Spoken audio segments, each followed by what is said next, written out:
উত্তম কাকু সম্বন্ধে কত কথাই না মনে পড়ছে। একদম প্রথম যেটা মনে পড়ছে, তখন আমি খুব ছোট, আর আমরা টালিগঞ্জের একটা বাড়িতে থাকতাম। সেখানে 1.5 তলার ঘর, মানে গ্যারেজের ওপরে যে ঘরটা, সেখানে মা আর বাবা থাকতেন। উত্তম কাকু এতই সিম্পল ছিলেন, একদিন হঠাৎ সেই ঘরে চলে এলেন। এসে, আমার মা খুব সুগায়িকা ছিলেন, মার অনেক ক্যাসেট, অনেক প্লেব্যাক করেছেন মা, মাকে একটা ট্র্যাডিশনাল গান তুলিয়ে দিলেন। আর মা সেই গানটি পরের দিন রেকর্ড করে এলেন। তারপরে আরও মনে পড়ছে, যখন আমার বিয়ে, বাবা গেছেন নেমন্তন্ন করতে ময়রা স্ট্রিটের বাড়িতে। একটি কার্ড দিলেন উত্তম কাকুর হাতে, আরেকটি কার্ড দিলেন বেনু পিসি, মানে সুপ্রিয়া চৌধুরীর হাতে। বেনু পিসি বললেন, দুটো কার্ডের কি দরকার ছিল ভানুদা, একটা কার্ড দিলেই তো হতো। আর আমার বাবা ভীষণ স্পষ্ট কথা বলতেন, বললেন, না, তুমি আমার কাছে মিসেস চ্যাটার্জি না, মিসেস চ্যাটার্জি এখনো গৌরী, আমি তারে গিয়া কার্ড দিয়ে আসছি। বুঝুন অবস্থা। কিন্তু উত্তম কাকু জানতেন যে বাবার কথাবার্তা এরকমই, কিছু মনে করতেন না, দাদা হিসেবে নতমস্তকে মেনে নিতেন এগুলো। আর আমি দুটো ঘটনার কথা অনেকবার বলেছি, কিন্তু এখন আবার বলতে ইচ্ছে করছে। একদিন চৌরঙ্গি শুটিং হচ্ছে গ্র্যান্ড হোটেলে।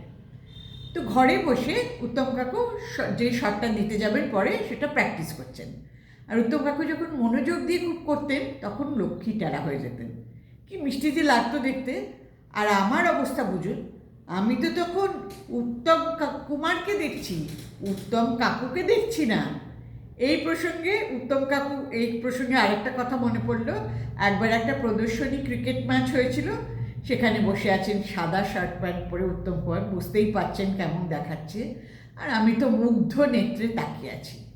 তারপরে যখন বাবার সঙ্গে বাড়ি ফিরে এসেছি, বাবারা দেখলাম ভীষণ গম্ভীর। মা এসে বললেন, তুমি আজ উত্তমকে প্রণাম করনি? আমাদের তখন রীতি ছিল, বড়দের আগে প্রণাম করতে হবে।